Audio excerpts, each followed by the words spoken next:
कभी कभी जिंदगी में ऐसी रातें आती हैं जब बारिश की बूंदें सिर्फ जमीन पर नहीं गिरती, बल्कि दिल के हर कोने को भिगोकर कुछ पुराने जख्मों को ताजा कर देती है। और ठीक ऐसी ही एक रात थी जब प्लेटफॉर्म नंबर 4 पर दो अजनबी आत्माओं की मुलाकात हुई, जो न सिर्फ उनकी किस्मत बदलने वाली थी, बल्कि उन्हें खुद से ही नए सिरे से मिलाने वाली थी। और वो मुलाकात इतनी गहरी थी कि आज भी सोचकर रोंगटे खड़े हो जाते हैं, क्योंकि वो बारिश की रात सिर्फ पानी की बौछारें नहीं लाई थी, बल्कि दो टूटे दिलों को एक दूसरे के सहारे से जोड़ने का मौका भी दे गई थी। उस रात आसमान से पानी ऐसे गिर रहा था मानो ऊपर वाला खुद किसी बड़े दर्द को रो रो कर बहा रहा हो। हल्की फुहार नहीं, बल्कि तेज झमाझम वाली बारिश, जो हर चीज को भिगोकर छोड़ रही थी। और रेलवे स्टेशन का प्लेटफॉर्म नंबर 4 लगभग खाली पड़ा था। सिर्फ एक पुरानी सी लाइट जल रही थी, जो बार बार झपक रही थी, जैसे कोई पुरानी याद अपनी आखिरी सांसें गिन रही हो। और उस टपकती बारिश के बीच में एक पुरानी बेंच पर बैठी थी रिया, अपनी पुरानी जैकेट में लिपटी हुई, पूरी तरह भीग चुकी, कांपती हुई, बार बार सामने की रेल की पटरी की तरफ देखती हुई, जैसे वो किसी ट्रेन का इंतजार नहीं कर रही थी, बल्कि किसी अपने के लौट आने की उम्मीद में जी रही थी। उसकी गोद में एक छोटी सी डायरी थी, चेहरा डर से भरा हुआ, थकान से लदा हुआ, और किसी टूटे हुए भरोसे की छाप इतनी गहरी कि देखकर दिल दुख जाता। तभी प्लेटफॉर्म के दूसरे सिरे से तेज कदमों से चलता हुआ आया आरव। उसकी शर्ट पूरी तरह पानी में तरबतर हो चुकी थी, पीठ पर एक छोटा सा बैग लटका हुआ, और चेहरे पर वो थकान जो सिर्फ शरीर की नहीं होती, बल्कि आत्मा को भी चीर कर निकलती है, जैसे कोई लंबे समय से खुद से ही लड़ रहा हो। आरव चुपचाप उस बेंच के दूसरे कोने पर बैठ गया। रिया थोड़ी सहम गई, अपना पर्स कसकर पकड़ लिया, लेकिन कुछ बोली नहीं। दोनों के बीच कुछ सेकंड तक सिर्फ बारिश की तेज आवाज गूंज रही थी, और उनकी वो खामोशी जो हजारों शब्दों से ज्यादा बोल रही थी, जैसे दोनों के दिल एक दूसरे की पीड़ा को महसूस कर रहे हों। फिर आरव ने बहुत शांत और नरम आवाज में कहा कि डरो मत, मैं कोई चोरू चक्का नहीं हूं, बस इस बारिश में फंस गया हूं और मुझे यहां छिपने की जगह मिल गई। रिया ने बिना उसकी तरफ देखे ही जवाब दिया कि ये जगह वैसे भी लोगों के लिए नहीं बनी है, जहां लोग खुशी से आते हैं। तुम यहां क्यों आए हो? जैसे वो खुद भी अपनी मौजूदगी को सवाल कर रही हो। आरव ने हल्की सी मुस्कान के साथ कहा कि शायद इसलिए क्योंकि मुझे भी किसी से छुपना है, और वो कोई और नहीं बल्कि पूरी दुनिया से, और सबसे ज्यादा खुद से ही, क्योंकि कभी कभी इंसान अपनी ही छाया से डरने लगता है। रिया ने अब पहली बार उसकी तरफ देखा। उसकी आंखों में एक अजीब सा सवाल था, और वो पूछ बैठी कि किससे छुप रहे हो तुम? क्या कोई ऐसा राज है जो तुम्हें अंदर से खा रहा है? आरव कुछ पल चुप रहा, जैसे वो शब्दों को तौल रहा हो। फिर बहुत धीमे से बोला कि पूरी दुनिया से, जहां हर कोई मुझसे उम्मीदें रखता है, लेकिन मेरी बात सुनने को तैयार नहीं। और खुद से इसलिए क्योंकि मेरे सवालों का जवाब मेरे पास भी नहीं है। रिया ने अपनी डायरी को गोद में और कसकर पकड़ते हुए पूछा कि तुम्हारा नाम क्या है? जैसे नाम जानने से वो थोड़ा और भरोसा कर सके। आरव ने कुछ पल उसकी आंखों में गहराई से देखा, जैसे वो वहां कोई पुरानी पहचान ढूंढ रहा हो, और फिर बोला कि नाम से क्या फर्क पड़ता है? आजकल लोग नाम से कम और दर्द से ज्यादा पहचाने जाते हैं, क्योंकि हर नाम के पीछे एक टूटी हुई कहानी छुपी होती है, जो कभी पूरी नहीं होती। रिया थोड़ी देर चुप रही, जैसे वो उसके शब्दों को अपने दिल में उतार रही हो। फिर धीमे से बोली कि फिर भी बताओ, क्या पता ये हमारी पहली और आखिरी मुलाकात हो, और मैं हमेशा सोचती रहूं कि उस रात का अजनबी कौन था जिसने मेरी रात को थोड़ा कम अकेला बनाया। आरव ने एक लंबी सांस ली, जैसे वो नाम कहने से पहले खुद को तैयार कर रहा हो, और फिर बोला कि आरव, और अब तुम्हारा? जैसे वो भी जानना चाहता हो कि ये आवाज किसकी है जो उसके दिल को छू रही है। रिया ने अपनी नजरें नीचे झुकाते हुए थोड़ी शर्म और दर्द के मिश्रण के साथ जवाब दिया कि रिया। और फिर दोनों कुछ पल तक एक दूसरे की तरफ देखते रहे, जैसे उन नामों में कोई अनकही सी कड़ी जुड़ गई हो, या शायद दो अकेली आत्माएं जो एक जैसे दर्द से गुजर रही थी, उस भीगी बेंच पर बैठकर एक दूसरे को पहचान रही थी। क्योंकि कभी कभी प्लेटफॉर्म पर ट्रेनें नहीं रुकती, बल्कि जिंदगी की कहानियां रुक जाती हैं। और वो रात ठीक वैसी ही थी, जहां दो अजनबी एक दूसरे की कहानी बनने वाले थे। बारिश अब थोड़ी धीमी हो चुकी थी, लेकिन प्लेटफॉर्म पर हर तरफ पानी फैला हुआ था, जैसे कोई पुरानी यादें फैल गई हों, जिन्हें अब समेटना नामुमकिन हो गया हो। और वो पानी की हर बूंद में दोनों के दिल की उथल पुथल साफ झलक रही थी। आरव ने अपने बैग से एक पुराना सा स्टील का टिफिन निकाला। ढक्कन खोलते हुए धीरे से कहा कि मां ने जबरदस्ती एक्स्ट्रा रोटियां रख दी थी। कह रही थी कि सफर में भूख लग सकती है, लेकिन शायद उन्हें पता था कि ये सफर पेट से ज्यादा दिल का होने वाला है। और वो रोटियां सिर्फ खाने की नहीं, बल्कि मां के प्यार की यादें थी, जो उसे हर कदम पर साथ दे रही थी। रिया चुप थी, लेकिन उसकी आंखें उस टिफिन पर टिक गई, जैसे उसके जीवन में भी बहुत कुछ ऐसा था जो जबरदस्ती नहीं, बल्कि जिम्मेदारी के बोझ से रखा गया था। और वो बोझ इतना भारी था कि वो खुद को संभाल नहीं पा रही थी। आरव ने टिफिन रिया की तरफ बढ़ाते हुए कहा कि अगर तुम चाहो तो ले लो, शायद भूख लगी हो। क्योंकि इस रात में अकेले बैठे हुए पेट से ज्यादा दिल की भूख सताती है। रिया ने जल्दी से मना किया कि नहीं, शुक्रिया, और फिर थोड़ा सोचकर बोली कि वैसे भी किसी अजनबी से खाना नहीं लेना चाहिए, क्या पता क्या हो। लेकिन उसके शब्दों में वो डर नहीं था, बल्कि एक बचाव का तरीका था। आरव ने मुस्कुराकर कहा कि मैं भी तो किसी अजनबी से ही बांट रहा हूं, और शायद यही जिंदगी है, जहां अजनबी एक दूसरे को संभालते हैं जब अपने दूर हो जाते हैं। फिर एक लंबी खामोशी छा गई, जैसे दोनों अपने अपने दर्द में डूबे हुए थे, लेकिन एक दूसरे की मौजूदगी से थोड़ा सुकून पा रहे थे। और तभी आरव ने पूछा कि तो तुम यहां अकेली इस वक्त, क्या कोई वजह है जो तुम्हें यहां खींच लाई है? जैसे वो जानना चाहता हो कि उसकी तरह रिया का भी कोई राज है जो उसे सोने नहीं दे रहा। रिया ने बहुत धीमे स्वर में, जैसे शब्दों को दबाकर रखा हो, जवाब दिया कि कभी कभी कोई घर से खुद नहीं निकलता, बल्कि हालात उसे बाहर धकेल देते हैं। और वो हालात इतने क्रूर होते हैं कि इंसान खुद को पहचानना भूल जाता है। फिर उसने भी सवाल किया कि और तुम, क्या तुम भी किसी से भागे हो, या जिंदगी ने तुम्हें यहां फेंक दिया है? आरव ने गर्दन हिलाते हुए कहा कि मैं भागा नहीं हूं, बस वहां रुकना अब जीना नहीं रह गया था। क्योंकि हर दिन एक जंग थी जहां मैं हार रहा था। रिया ने पूछा कि रिश्तों से भागे हो या सपनों से, जैसे वो खुद भी वैसी ही जंग लड़ रही हो। आरव ने हल्की मुस्कान के साथ बोला कि दोनों से, और दोनों ही अधूरे छूट गए हैं, जैसे कोई किताब बीच में बंद हो गई हो और अंत कभी पता न चले। रिया ने एक पल उसकी तरफ देखा, जैसे उसके शब्द उसके दिल को छू रहे हों।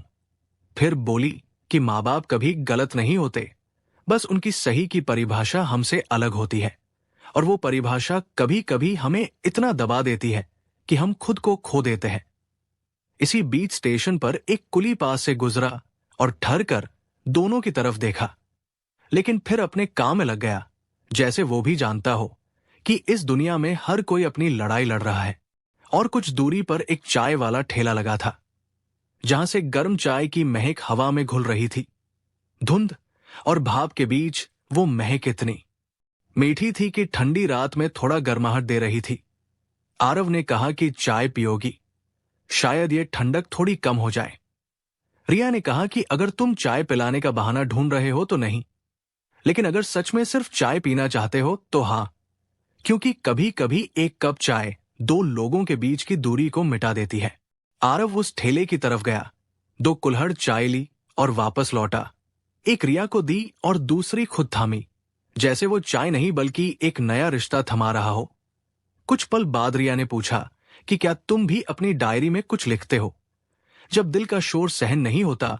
आरव ने धीरे से जवाब दिया कि हाँ, कभी कभी जब लगता है कि अंदर का तूफान शब्दों में उतर सकता है तो लिख लेता हूं, क्योंकि वो शब्द मेरे लिए वो सहारा होते हैं जो कोई इंसान नहीं दे पाता। रिया ने कहा कि मैं रोज लिखती हूं, किसी को पढ़ाने के लिए नहीं, बल्कि खुद को समझने के लिए, क्योंकि जिंदगी में इतने सवाल होते हैं कि बिना लिखे जवाब नहीं मिलते। और वो दोनों अब बारिश की छत के नीचे नहीं, बल्कि एक दूसरे की समझदारी की छाव में बैठे थे, जहां बारिश की बूंदें अब संगीत की तरह लग रही थी। प्लेटफॉर्म की छत से टपकती हर बूंद उनके बीच के सन्नाटे को एक लय दे रही थी, जैसे प्रकृति खुद उनकी कहानी का बैकग्राउंड म्यूजिक बजा रही हो। आरव ने चाय का आखिरी घूंट लिया और कुल्हड़ बेंच के नीचे सरका दिया। फिर पूछा कि तो तुम घर से क्यों भागी हो? क्या कोई ऐसा दर्द है जो तुम्हें सोने नहीं देता? रिया ने लंबी सांस ली और बोली कि क्योंकि वहां मेरे सवालों का कोई जवाब नहीं था। हर कोई चाहता था कि मैं उनकी उम्मीदों पर खरी उतरूं, लेकिन मेरी खुशी की परवाह किसी को नहीं थी। आरव ने पूछा कि पढ़ाई से या प्यार से, जैसे वो जानता हो कि दर्द की जड़ें कहां होती है।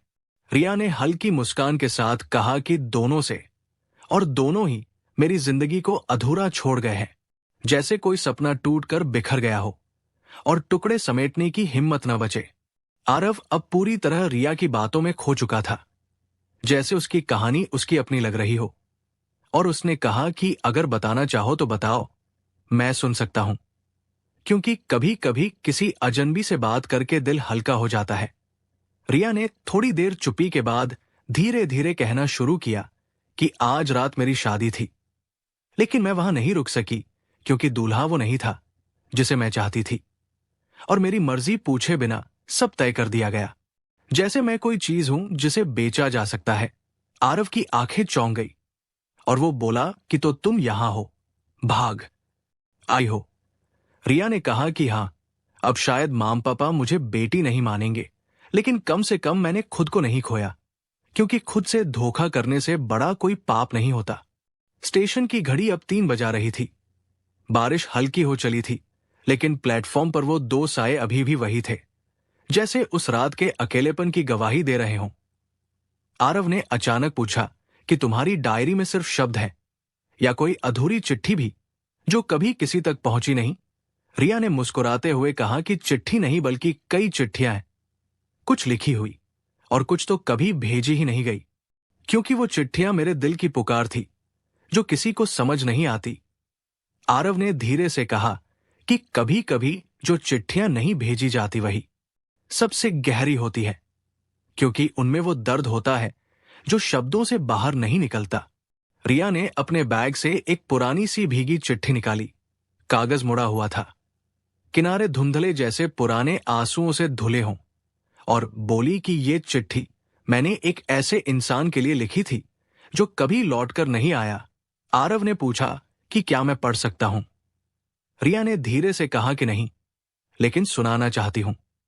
और वो चुपचाप चिट्ठी खोलने लगी। आसपास सन्नाटा इतना गहरा था कि प्रेम की आवाजें भी दूर से आती लग रही थी। रिया ने धीमे स्वर में पढ़ना शुरू किया कि प्रिय विवान, मैं नहीं जानती कि तुम अब भी वही हो या कहीं और चले गए हो, लेकिन मैं अभी उसी जगह रुकी हूं जहां तुमने कहा था कि बस 5 मिनट और वो 5 मिनट 5 साल बन गए हैं। हर बार जब कोई ट्रेन गुजरती है तो मेरे अंदर कुछ टूटता है। शायद उम्मीद, शायद तुम, शायद मैं खुद। आज ये चिट्ठी लिख रही हूं क्योंकि अब लगता है कि खुद को किसी से ज्यादा बताने की जरूरत नहीं है, क्योंकि जो लोग बीच रास्ते छोड़ जाते हैं उन्हें सफर का मतलब कभी समझ नहीं आता। अपना ख्याल रखना, क्योंकि मैं अब अपने ख्यालों से बाहर आ चुकी हूं। और पढ़ते पढ़ते रिया की आवाज कांपने लगी थी, लेकिन उसने आंसू नहीं बहाए, जैसे वो दुख के साथ जीना सीख चुकी हो। आरव ने बहुत शांत स्वर में कहा कि कभी कभी हम जिनसे सबसे ज्यादा प्यार करते हैं वो हमें सबसे ज्यादा अधूरा छोड़ जाते हैं, और उस अधूरेपन में हम खुद को खोजते रह जाते हैं। रिया ने कहा कि और कुछ लोग प्लेटफॉर्म पर आकर किसी अजनबी के साथ अपना सबसे गहरा राज बांट देते हैं, जैसे तुम आज मेरे साथ कर रहे हो। दोनों कुछ देर चुप रहे, जैसे शब्दों से ज्यादा उनका मौन सब कुछ कह रहा हो। प्लेटफॉर्म पर सन्नाटा गहरा हो चला था, लेकिन रिया और आरव के बीच कुछ ऐसा था जो उस रात को यादगार बना रहा था। न कोई वादा, न कोई पहचान, सिर्फ एक अनकही सी जुड़ाव जो दिलों को बांध रही थी। आरव ने हल्की मुस्कान के साथ कहा कि कभी कभी लगता है कि हम सब किसी न किसी स्टेशन पर अटके हुए हैं, जहां से न पूरी तरह निकल पाते हैं और न ही कोई हमें लेने आता है, और वो इंतजार इतना लंबा हो जाता है कि जिंदगी गुजर जाती है। रिया ने उसकी आंखों में देखकर कहा कि और जब कोई आता भी है तो या तो बहुत देर हो जाती है, या हम खुद इतने बदल चुके होते हैं कि पहचानना मुश्किल हो जाता है। इतने में दूर से एक ट्रेन की आवाज सुनाई दी। रेल की रफ्तार धीरे धीरे पास आ रही थी, जैसे किसी पुराने लम्हे की दस्तक दे रही हो। रिया बोली कि तुम्हें जाना है ना, क्या ये तुम्हारी ट्रेन है? आरव ने कहा कि कभी कभी कहीं नहीं जाना भी सबसे बड़ी राहत होती है। आज मैं कहीं नहीं जाऊंगा, कम से कम तब तक जब तक तुम यहां हो, क्योंकि तुम्हारी मौजूदगी मुझे वो सुकून दे रही है जो सालों से गायब था। रिया थोड़ी देर खामोश रही, जैसे उसके शब्द उसके दिल को छू गए हों।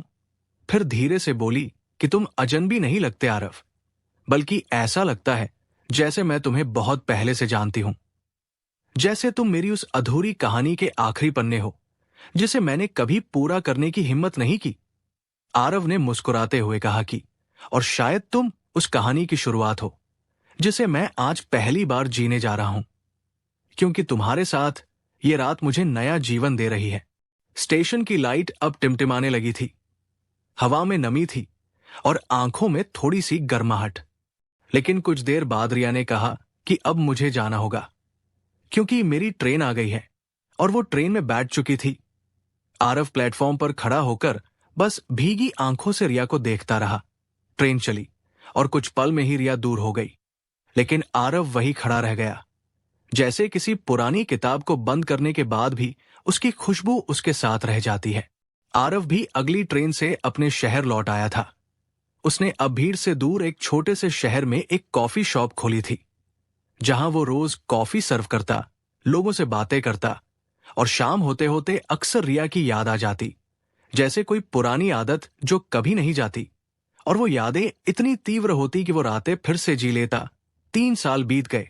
आरव ने कई बार प्लेटफॉर्म नंबर 4 पर जाकर इंतजार किया, लेकिन रिया कभी नहीं मिली, क्योंकि कभी कभी जिंदगी बस एक रात के लिए किसी को भेजती है और वो हमेशा के लिए हमारे दिल में बस जाता है। आरव अब अपनी कॉफी शॉप में बैठकर सोचता कि शायद वो भी कहीं मुझे याद करती होगी, और शायद किस्मत ने उनके लिए कुछ और ही प्लान रखा था जो अभी खुलना बाकी था। फिर एक दिन, वो दिन बिल्कुल साधारण सा था। न बारिश थी, न कोई खास मौसम। बस कॉफी शॉप में कुछ कप सजाते हुए आरव खिड़की से बाहर देख रहा था। तभी सामने की सड़क पर भीड़ में किसी को देखा। एक लड़की नीली ड्रेस में तेजी से जा रही थी। आरव का दिल अचानक जोर से धड़क उठा। शायद कोई और होगी, लेकिन दिल कहाँ मानता है।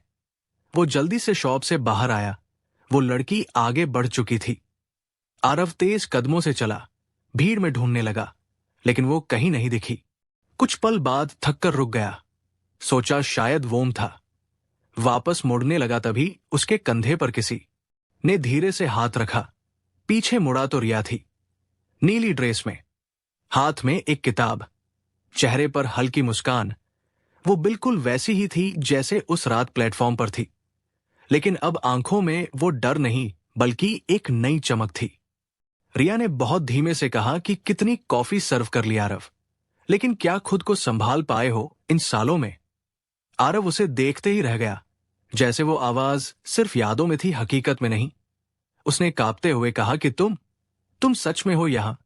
क्या ये सपना तो नहीं? रिया मुस्कुराई और बोली कि हाँ, ये कोई फिल्म नहीं है। मैं आज इस शहर में एक दोस्त की शादी में आई थी और इत्तेफाक से तुम्हारी शॉप के बाहर से गुजर रही थी।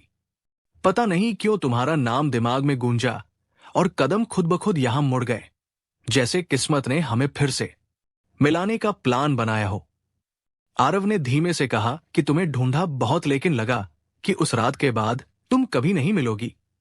शायद वो सिर्फ एक याद बनकर रह जाएगी। रिया ने कहा कि मिलने का वादा नहीं था आरव, लेकिन शायद किस्मत का हिसाब अब पूरा हो रहा है, क्योंकि कुछ मुलाकातें समय पर नहीं होती, लेकिन जब होती है तो जिंदगी बदल देती है। आरव ने पूछा कि अभी जाओगी, क्या फिर से अलविदा कहोगी? रिया ने कहा कि नहीं, इस बार कहीं नहीं जा रही। बस अगर कॉफी पिलाओगे तो बैठ जाऊंगी और बातें करूंगी। जैसे पुरानी यादों को फिर से जी लूं। दोनों शॉप के अंदर आ गए। वही पुरानी कॉफी, वही धीमी बातें। लेकिन इस बार प्लेटफॉर्म नहीं बल्कि एक नई शुरुआत थी। रिया ने कहा कि आरव, कभी कभी लगता है कि हम बहुत देर से मिलते हैं, जब सब कुछ पीछे छूट चुका होता है और दिल थक चुका होता है। आरव ने जवाब दिया कि शायद देर से मिलना भी वक्त का हिस्सा होता है। मैं अब कहीं नहीं भागना चाहता, बस तुम्हारे साथ रहना चाहता हूं। रिया ने कहा कि मैं भी थक चुकी हूं। अब किसी स्टेशन पर इंतजार नहीं करना, किसी अधूरी कहानी में अटकना नहीं, बस एक नई जिंदगी शुरू करनी है। आरव थोड़ी देर चुप रहा, फिर धीरे से पूछा कि रिया, क्या सच में, क्या हम साथ चल सकते हैं? बिना कल के बारे में सोचे, बिना ये डर के कि दुनिया क्या कहेगी। रिया ने कहा कि क्या हमें अब भी डरना चाहिए? क्या हमें अब भी इंतजार करना चाहिए? दोनों खामोश हो गए, जैसे जवाब उनके बीच हवा में तैर रहा हो। आरव ने कहा कि तुम कल आओगी ना? रिया ने कहा कि कल किस लिए? आरव ने मुस्कुराकर कहा कि अपने मन का जवाब लेकर आना। अगर हाँ होगा तो मैं तुम्हें उस पार्क में मिलूंगा जहां बचपन में मां मुझे खेलने ले जाती थी। रिया ने हल्की मुस्कान के साथ सिर हिलाया कि ठीक है आरव, कल। उस रात दोनों बहुत देर तक सोचते रहे, क्या यह सही है? क्या समाज समझेगा? क्या नए सिरे से शुरू करना इतना आसान है? लेकिन कभी कभी जिंदगी के सबसे बड़े फैसले सवालों का जवाब नहीं मांगते, बल्कि सिर्फ दिल की मंजूरी चाहिए होती है। और वो मंजूरी इतनी मजबूत होती है कि सारे डर दूर हो जाते हैं। अगले दिन सुबह आरव पार्क में खड़ा था, दिल में हल्की बेचैनी, लेकिन आंखों में उम्मीद की चमक। रिया आएगी या नहीं? क्या ये सिर्फ एक रात की कहानी थी? क्या वो फिर से अकेला रह जाएगा? वो हर गुजरती कार, हर चेहरे को देखता रहा, लेकिन रिया नहीं दिखी। थोड़ी देर बाद मायूस होकर मुड़ने लगा, तभी पार्क की बेंच पर लाल ड्रेस में रिया खड़ी थी। चेहरे पर मुस्कान, आंखों में कोई उलझन नहीं बल्कि एक फैसला। रिया ने कहा कि मैं आई हूं आरव, बिना कोई सवाल लिए, बिना कोई शर्त रखे, क्योंकि अब मुझे लगता है कि यह फैसला मुझे खुद के लिए लेना है। आरव के होठों पर वो मुस्कान लौट आई जो 3 साल से गायब थी। रिया ने मुस्कुराते हुए कहा कि तुम तो अब मेरी कहानी का हिस्सा हो, हमेशा के लिए। और पार्क में दोनों ने सादगी से अपना रिश्ता जोड़ा। न कोई बड़ा आयोजन, न शोर, बस प्रकृति की हवा, फूलों की खुशबू और 2 दिलों की सच्ची हामी। शादी के बाद आरव ने मजाक में कहा कि क्यों, आधी रात को स्टेशन पर ठहरने का ये अंजाम तो नहीं सोचा था ना?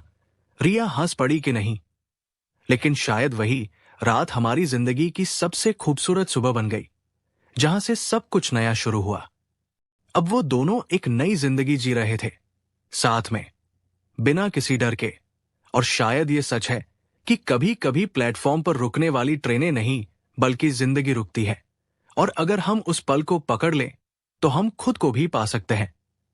क्योंकि जिंदगी हमें मौके देती है, लेकिन उन्हें पहचानना हमें आना चाहिए। और ये कहानी हमें सिखाती है कि कभी कभी अजनबी मुलाकातें हमारी किस्मत बदल देती है, अगर हम खुले दिल से उन्हें स्वीकार करें।